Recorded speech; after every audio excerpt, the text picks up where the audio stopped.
Video yang diduga mengandung aliran sesat menghebohkan warga Situbondo dalam sepekan terakhir. Dalam video tersebut seorang kiai berdakwah, merokok hingga berhubungan badan suami istri diperbolehkan saat siang hari di bulan Ramadan. Polisi pun memanggil aktor dalam video tersebut Minggu sore. Saudara-saudara bisa merokok di bulan puasa siang hari karena merokok itu tidak mengenyangkan, ya. Inilah video dakwah yang menghebohkan warga Situbondo, Jawa Timur dalam sepekan terakhir. Dalam video ini, seorang pria yang disebut Ustadz Idris berdakwah merokok hingga berhubungan badan di siang hari selama bulan puasa diperbolehkan. Dan sekali lagi, bagi yang punya suami istri boleh berhubungan di siang hari di waktu bulan puasa. Video ini beredar viral di media sosial setelah diunggah sejumlah akun dengan tagline aliran sesat di Situbondo. Merespon keresahan warga, Minggu sore polisi memanggil Idris, sang ustadz dalam video ke Mapolres Situbondo. Didampingi pengikutnya, pria warga Malang itu dimintai keterangan oleh Kasat Reskrim Polres Situbondo. Kepada polisi, ia mengaku video yang tersebar di Situbondo adalah potongan-potongan dakwahnya. Sementara pembuatan video juga diakuinya bukan di Situbondo, melainkan di wilayah Kabupaten Malang.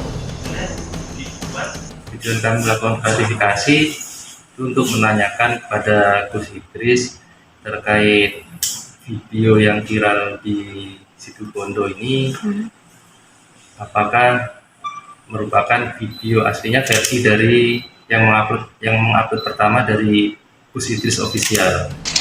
Saudara-saudara bisa merokok di bulan puasa. Hingga kini, kasus video viral ini masih dalam pemeriksaan Unit 3 Reskrim Polres Situbondo. Zainal Ali Mustafa, Situbondo, Jawa Timur. Punya suami istri boleh berhubungan di siang hari di waktu bulan puasa. Murtede alias Ahmad Sinta, korban begal yang sempat dijadikan tersangka, akhirnya bisa bernapas lega. Kasusnya telah dihentikan polisi setelah Kapolda Nusa Tenggara Barat mengeluarkan surat perintah penghentian penyidikan. Warga Lombok Tengah, Nusa Tenggara Barat ini sempat menyandang status tersangka lantaran usahanya membela diri pada 10 April lalu sehingga menewaskan 2 dari 4 begal. Namun pada Sabtu 16 April, Kapolda Nusa Tenggara Barat Irjen Joko Purwanto akhirnya menerbitkan surat perintah penghentian penyidikan atau SP3 atas kasus yang menimpa Murtede. Terbitnya SP3 ini berarti menggugurkannya status tersangka Murtede. Ucapan terima kasih pun disampaikan Murtede usai kepolisian menghentikan kasus yang menjeratnya. Usai terbebas dari jerat hukum, Murtede ingin kembali melanjutkan aktivitasnya sebagai petani tembakau.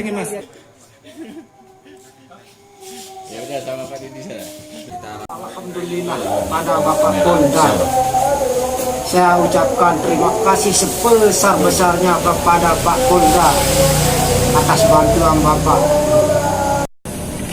Yang dilakukan oleh saudara M alias AS adalah perbuatan pembelaan terpaksa. Gitu.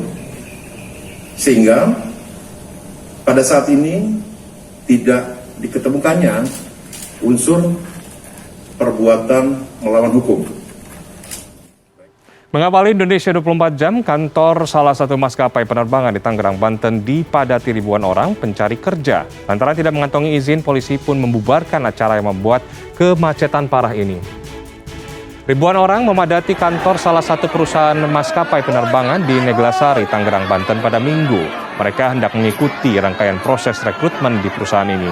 Akibatnya kerumunan tak terkendali dan menimbulkan kemacetan parah karena para pelamar memarkirkan kendaraan di sembarang tempat. Kepolisian setempat akhirnya membubarkan acara ini yang belakangan diketahui tidak mengantongi izin. Satgas Covid dan Polsek Neglasari juga akan memanggil manajemen maskapai untuk dimintai keterangan.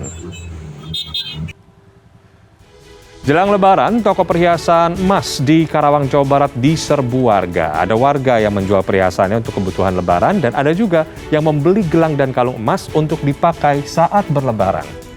Sejak Minggu pagi hingga siang, warga silih berganti mendatangi toko perhiasan emas di Pasar Johar, Karawang, Jawa Barat.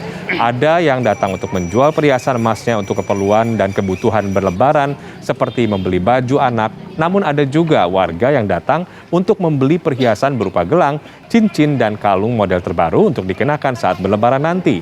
Menurut pemilik toko emas, penjualan perhiasan saat ini mulai meningkat 2 kali lipat. Sementara itu, seorang perawat satwa di kebun binatang Seruling Mas, Banjarnegara, Jawa Tengah tewas diserang seekor harimau benggala pada Minggu sore. Penjaga kandang harimau bernama Lulut Dwi Prasetyo, 35 tahun, diduga tewas saat tengah membersihkan kandang harimau.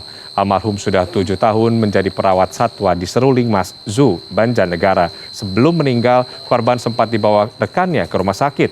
Pihak kebun binatang menyampaikan bela sungkawa atas insiden yang menimpa karyawannya. Sementara harimau yang menerkam korban kini telah dikarantina.